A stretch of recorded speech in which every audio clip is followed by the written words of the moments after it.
What's up, everybody? Wait a minute. I have a GoPro with a Litra torch right here.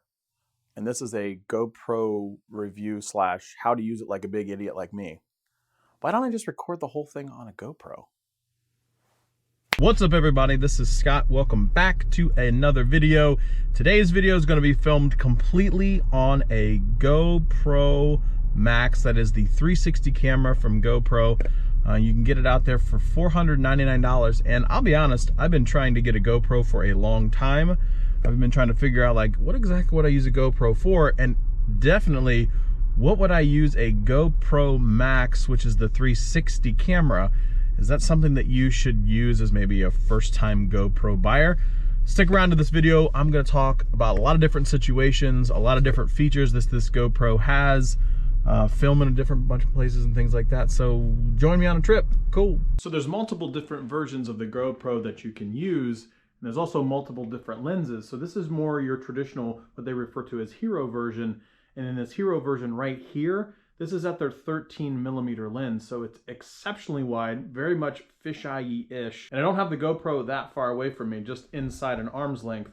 This is actually pretty much right against my chest. And as you can see, I'm still pretty well far away.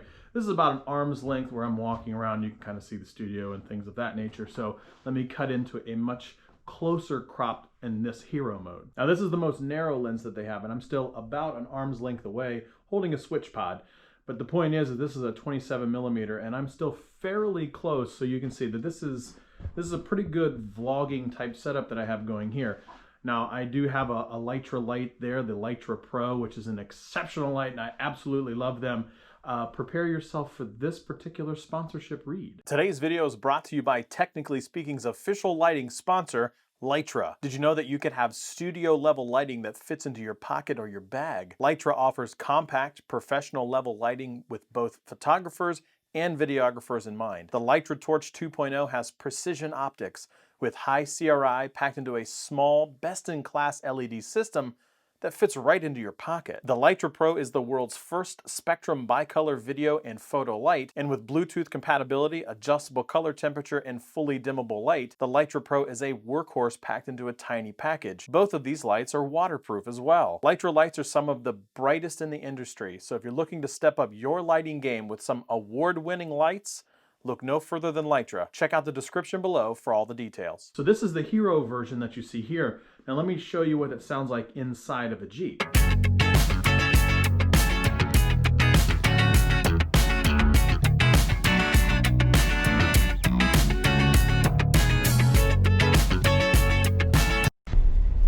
Kind of wish I'd have showered this morning. Well, I did shower, but evidently it's raining hard enough. Okay, so this is now a test inside driving a Jeep. After I just talked about what I did before, vlogging with a GoPro Max. So yeah, this is what it sounds like inside of a soft top Jeep. So there's four-door Jeep. Yeah, that's true. 4-door Jeep. Also, stabilization. That's really the big question I always have is like, hey, can you vlog with an action camera? I mean, I think it's okay so far. As long as the mic picks up what you need to pick up, why not? Oh, with the GoPro Max, as this is all audio that you hear through the GoPro Max, no post-production, and I totally just ran a red light. And we can edit that out in post. It's true. So the GoPro doesn't have just the video, 360 video or anything like that you've already seen.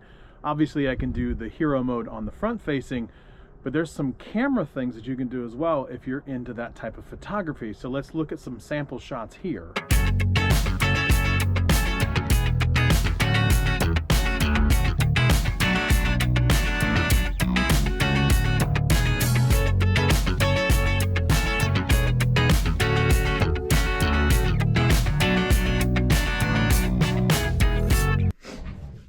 But as with any standard GoPro, what about the waterproof or the ruggedness or things like that? Now, most of you know that I am not the rugged type. So what about water? That's probably the closest thing that I'm going to get. So is it waterproof? What's the water resistance like? So they say that the GoPro is waterproof. So as you can kind of see right here in my 360 view, the idea is I'm just going to dunk this thing in the water. So let's kind of see what happens. Let me fire up this camera, and let me fire up this camera, And now, I guess, hold your breath.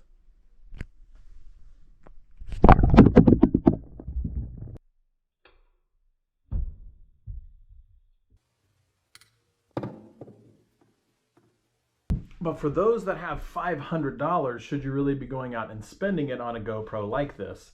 Honestly, I think 360 is cool, probably not my cup of tea, so to speak. I'd be much happier with the traditional Hero 8, which gets fantastic reviews. This GoPro Max has exceptional handling when it comes to stability, but so does the Hero 8, and it comes at a bit of a lower cost than the Max. So I guess my judgment would be is if you don't really need the 360, go get a Hero 8. If you want to kind of dabble in 360 and see what you can come up with, this is definitely one that I would recommend for $499. You're getting things like the Insta360R or the Insta360. The fact that GoPro came out with this particular bit and you can stitch it from inside the camera, it's great. The app itself is actually pretty easy to use on an Android or an iOS device. As a matter of fact, on my Mac right now, what I'm editing this particular video on, I'm able to move things around on the Mac, so I can drop the footage over from the GoPro specifically onto the Mac and then edit and keyframe everything that you've seen, all the movement. That is exceptionally cool.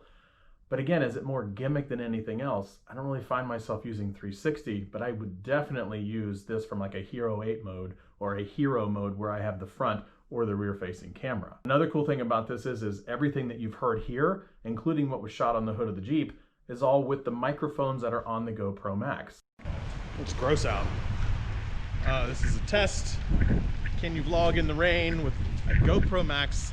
There's stats in front with what kind of multitasking video? Man, it really sucks out here. This thing has 6 microphones around the front and the back, so it's picking up every single bit of audio. I don't feel like I have to have a external mic on this because I can pick everything up that I need. Also, I have a light right here from Lytra. It's the Lytra Pro, and I can light this thing up with a switch pod. So in my hand, I have about a $600-700 setup, and I feel like I can pretty much vlog and put this thing in a fanny pack if I needed. So it really depends on the need or what you're going for in terms of a recommendation. I will say at the end of the day, it is super nice to be able to vlog with something like this that is specifically made for it. I've been a big proponent of the idea that you can vlog from a smartphone, but I will say with the GoPro Max, it's really fun. I've had a blast trying to vlog from the go on this, and maybe it's something that I bring up, but I do think that this thing has a lot of opportunity. If the price point wasn't quite $499, it wouldn't be so bad. But you kind of get used to it. I suppose you get what you pay for. It has so many different modes that I'm really probably not going to use nearly as much. I would be more happy to go with the Hero 8 and save some cash.